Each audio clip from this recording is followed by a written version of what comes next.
Hürmetlik vatandaş muhakeme vaziyet ve muhakeme. Bugünkü ıslah 2021 yıl 11. ayının 17. günü. Tünügün hükümüz Erkerozi hazır Kumul'da her neçe 100 kilometre bir atom kuralları yani yadro kuralları rakete koyup veriş istez yasalavatı deb haber verdi. Yani bundan burun sizlerge bir tüzü tüşümlü birey hürmetlik vatandaşım tünügün ben 5. ayının 20. günü dedim. Bu 2014 yılı 5. ayının 20. günü Ürümçi'de şehirlik bazarda partış yüzbegen gün idi. Keyin onu 7. ayının 20. günü dep ağızdan çıkarıp demem. Bunun için beni geçirin. Lan beni epokılınla hürmetlik vatandaşlarım. Kallam diyeceğim ağzım doğru çıkıp durup yanılmış hata söyleyeyim. Ağzını diyeceğim düşünen bile. Onun ki yani bir haber de ya yani bir misaldı şundak deptim ben 2008. yılı onda kalmaz 2018. yılı vatandaşım 2018. yılı 1. ayının 25. günü Uygur'un Münevver oğlu Mehmet Salih Efendi türmede katli kılındı. 1. ayının 29. günü Uygur'un yetek Ziyali oğlu Abdülkadir Celalı'nın kol elinde 2. aydan başlap Xotan'da, Ürümçi'de, Qashqar'da Xitayning qurolli saqchi qismlari Uyg'urlarga urush e'lon qildi. Shunga 2008 deb og'zimdan chiqib ketdi. Meni afv qilinglar. 2018 yili deb to'g'ri tushuninglar hurmatli vatandoshlar. Endi erken ro'zining hükümümüz erken rozının haberi kileyli. Hazır Kumul'da atom yadro yaki raketa kuralları koyup veriş süpsi ve karız yaki kudukunu yasavatı dedi. Məqsidi öneme. Çünkü Kom partiyası asası məqsidi öneme. Yakınlardan teklimakanda Amerika av matkillerinin kölengi yaki təxlidi şeklini oturğu koyup av matkilağı qandaq hücum qilishning mashqini qildi. Endilikte Kumul vilayetida yadro atom qurolli raketasının qudug'ini yoki qo'yib berish qudug'ini yasab etibsan, maqsading nima? Çüngülük efendi, sen bu kadar uruş açsan, maqul değil.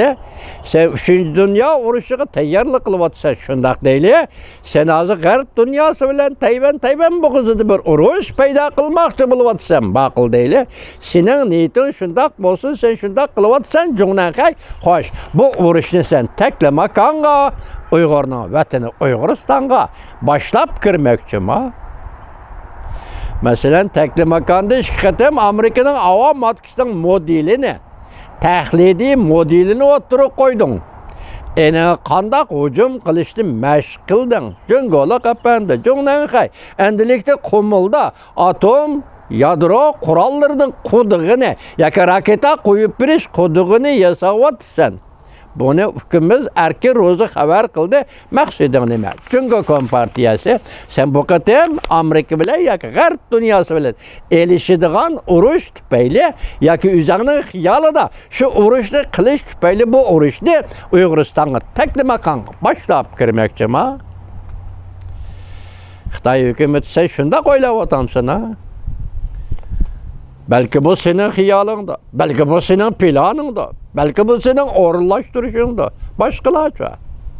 Sen düşman tutuvatkan Amerika, sen düşman tutuvatkan G'arb dünyası nemi oylaydı, nemi orullaştırdı, nemini qayaga koydu, qayadan aladı. Bunun da xavring barmı Cüngoluk efendiler?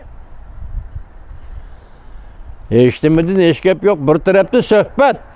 Bir tarafta Esselamu Aleyküm dep durup, yani bir tarafta uruş kurallarını uyak yötkeş, uyaktan etip Kumul'da, Uygur'dan vatani Kumul'da, yadro atom kurallarını kuduğunu yasaş, bu nemeden direkt biri de, Cüngnankay efendi.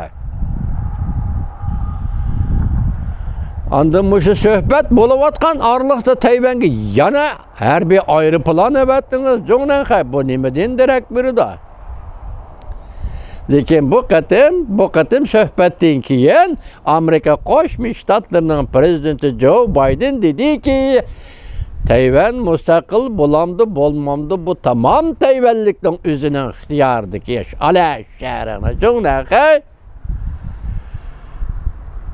Ala sharini jo'naqa. Yana takrorlay vatandashim.